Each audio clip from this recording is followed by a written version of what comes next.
تم إخضاعه إلى فصيلة التحقيقات الشخصية، أين تأكد المحققون من طول قامته التي تتطابق وعلو الكتابات الحائطية.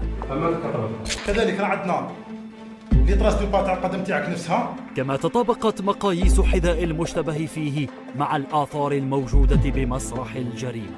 تقدر تضيف كاش القضيه هذه؟ حضرت ما عندي حتى علاقه بهذه القضيه. شوف عمار، هذه الادله والقرائن ما جبتهاش انا، ماشي نقول فيها انا، راه كاين مخبر تاع شرطه علميه الجزائر. بعد مواجهة عمر بالدليل العلمي، أقر باقترافه للجريمة رفقة شخصين آخرين، وسرد للمحققين وقائعها. شوفي شهادة الشهود، كاين ناس في مسرح الجريمة شافوا.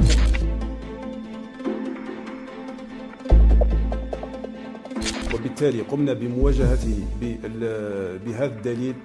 أنكر في بداية الأمر، ثم باستكمالنا للتحريات والإجراءات التحقيق اعترف بالجرم المنسوب إليه، كما أنه أقر أنه لم يكن لوحده. شكون تدير ثم وقت وقوع الجريمة آخر لحظات؟ تكلم انت اللي قتلته؟ انا اللي قتلته. عمار راني نعاود لك، جميع الدلائل راهي ضدك تا، هذه ادله علميه ماشي نقول فيها انا. شكون اللي قتلو؟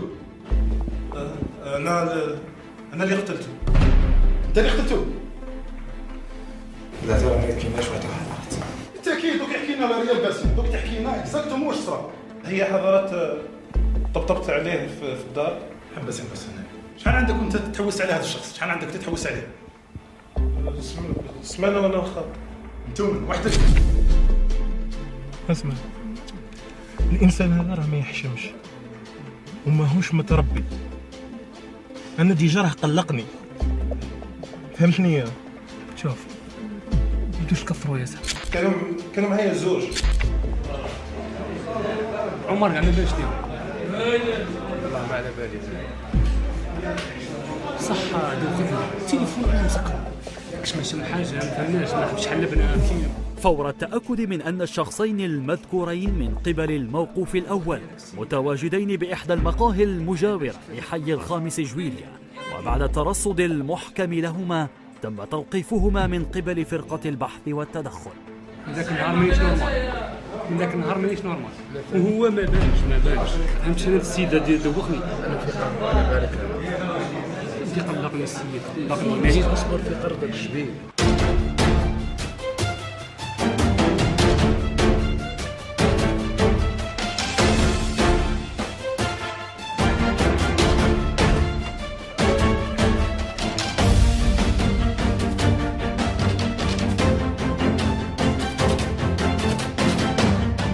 حضرات خاطي والله ماني انا حضرات. منوطير فيه. واش كاين؟ تروح معنا طاح واش كاين؟ حضرات خاطي. سي بون. هيا تقدر تفرج. هيا.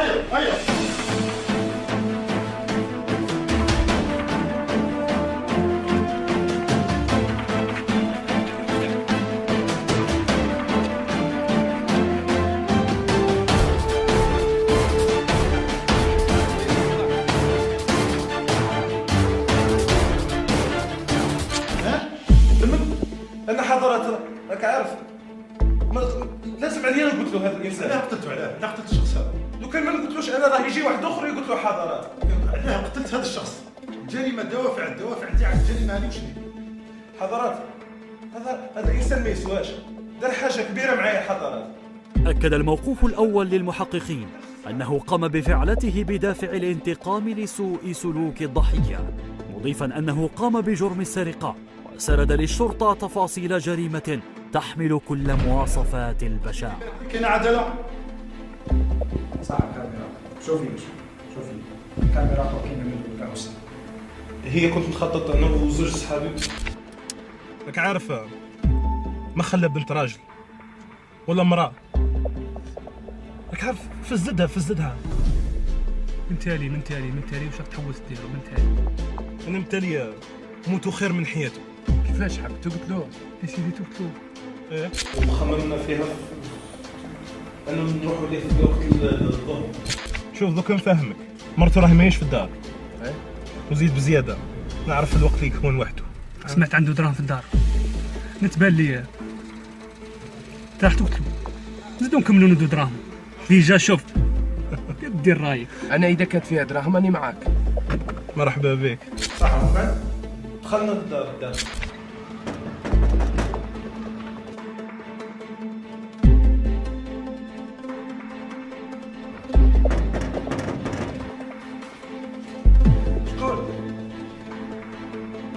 شكون؟ يا خالد. اه انت عمار خالد افتح. شكون عمر؟ عمار صح. مع مراك راني وحدي.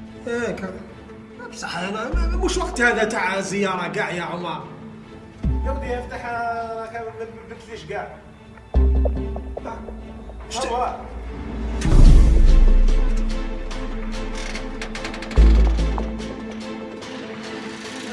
اهلا عمر. اهلا. صافا والله لاباس الحمد لله. راك وحدك ولا راني وحدي. ادخل. انا جيت وحدي. صافا ارتاح بالك. هذا مش وقت تاع زياره هذا كاع. انت بالي ماكش تخرج كاع يا محمد. عندي شويه امورات مانيش نبان. فاهم. صفاء لاباس الحمد لله. يا ودي نقول لك حاجه. وانا رايح للدار تفكرت. كنت نشوفك حاجه الاولى. الله يرحمه. راني عطشان ميت. جايني يعني جاك اسمع. يا ودي راني ميت بالعطش. خلاص اقعد راني جاي. تو يجيب لي الماء دخلت صحابي للدار.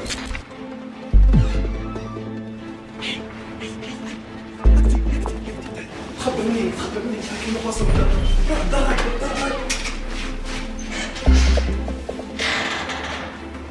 سكر الباب. خبيتهم ثم في واحد من بلاصه الدار. اللحظه هذه كنت عازم باش تقتل. كنت حاب نقول له انا.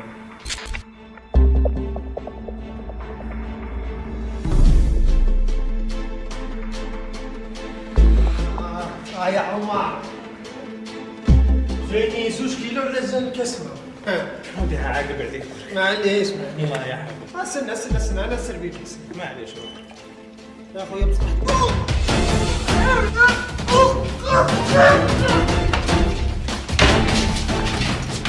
نهار اللي قتلت خالد طلت عليا مرته. انا ما قلتش بلي راها لداخل ورحت ليها نجري.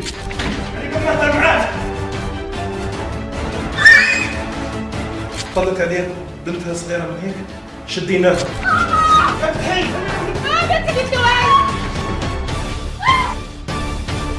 كنا امام جريمه قتل مع سبب اصرار الترصد شخص واحد. ما كفاكش هذا الشيء، زدت تعديت الامر هذا الى عده جرائم. قتلت العائله، الاب، الام، عائله باكملها. هكذا أزهق هذا المتهم أرواح 4 أفراد من أسرة واحدة ليرتاح أخيراً ويباشر في كتابات غريبة توحي بأنه قتلهم بدافع الانتقام مبعداً الشبهات عنه.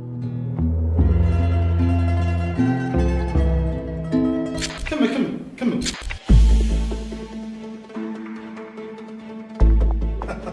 جريمة قتل ارتكبت على طريقة أفلام الرعب، وكأن القاتل يتلذذ باقترافه لأشنع الجرائم ويتجول بين الجثث ويكتب رسائل أمام كل ضحية.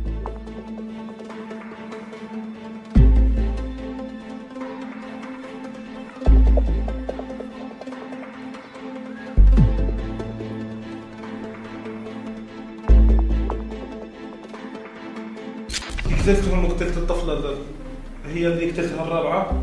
ريحت في الفوتيه في المطرح ودرت فيها دار. سكر الباب وتبعني. متنو مليح متنو.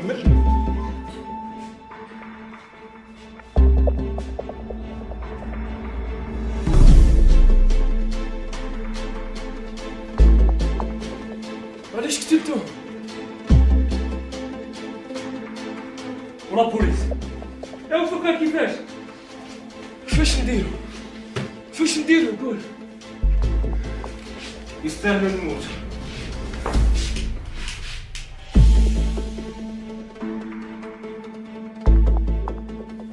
ما عندهم ما يديروا لا بوليس وما يقدروش يحكمونا.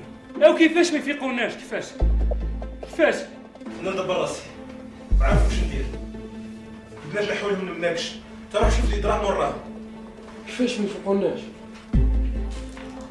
روح شوف لي دراهم نعرف هاك ندبر راسي. روح نحولوا منكش.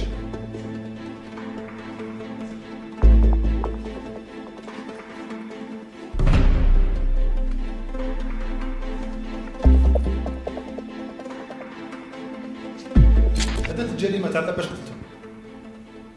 صاحبي هو اللي ضربه الاول في راسه شقوره. شابورة. بالنسبة لباقي الضحايا باش قتلتوهم؟ ضربناهم بالموس. والله موس في الشقورة، موس في الشقورة هذا وراهم. مانيش عارف حضرات وين حطيتهم. مانيش عارف. الموس في الشقورة وين حطيتوهم؟ مانيش عارف وين حطيتهم. ركز لي على أداة الجريمة هذه. لازمنا يتم التفتيش عند السيد وكيل الجمهورية باش نقوموا بالتفتيش منزل المشتبه.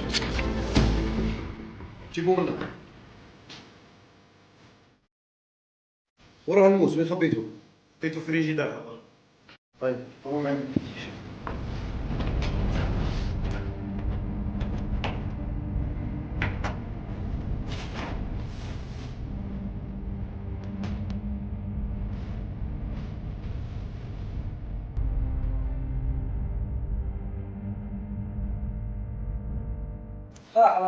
ايجو عايز اشوف هذا الفيديو.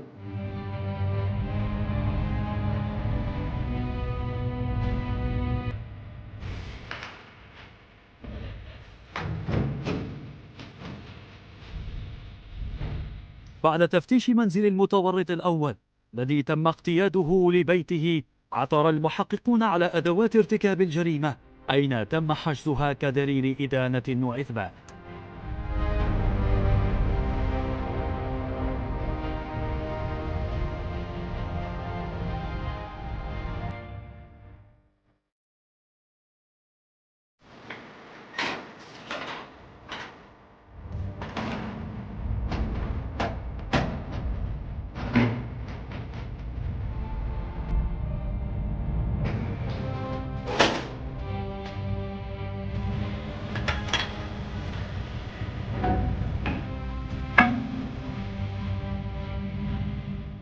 حضرات نعم. قدم حضرات.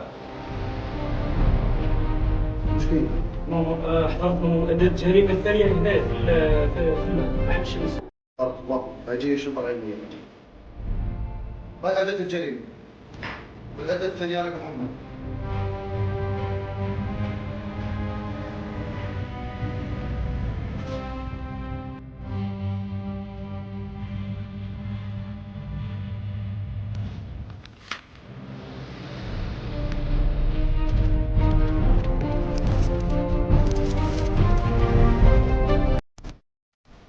هاي الأداة الثانية.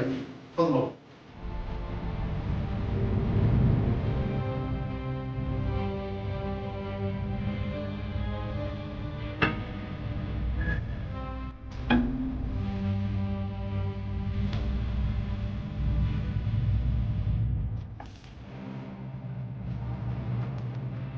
واش ندفع على هذه؟ ماهيش جريمة، رانا أمام عدة جرائم. وأي جرائم؟ عائلة بأكملها، ماكش نادم على الفعل هذا؟ مانيش نادر. لو كان يعاود يحيى نقتلو، على بالك علاش وقفناك؟ على باليش حضرات. راك مشتبه فيك في ارتكاب جريمة قتل. خاطيني حضرات مانيش انا خاطيني. راه جبدك عمار. شمون قتل سي خاطيني انا هاد السؤال. راه اعترف لنا عمر. وعند سماع المتورطان سامي ووليد أنكرا مشاركتهما في الجريمة، متهمين عمر بانفراده في عملية القتل. يا حضرات شوف انا لافيريتي دخلت ندي دراهم، انا ما قتلتش، انا خاطيني هو اللي قتل، انا ما قتلتش. كنت سال دراهم العمار. دراهمي برك ما قتلتش حضرات. كاينه جريمه تاع قتل تاع المرحوم اللي توفى. انا ما على باليش بلي راح نقتلو. انا قالوا لي عفير دراهم، قالوا لي نقسموا معاه. اش كان الدور تاعك انت؟ قتلت معاه انت؟ انا كنت نعسبه. قضت المحكمة بحكم المؤبد في حق المتهم الرئيسي عمر. ايه حضرات. ها؟ ايه. وعلى بالك بلي كاينه جريمه تاع قتل؟ ما على باليش. انقلب السحر على الساحر، فرغم محاولات الجاني لتضليل التحقيق إلا أن كل محاولته انقلبت إلى ضده وكشفت عن جريمته.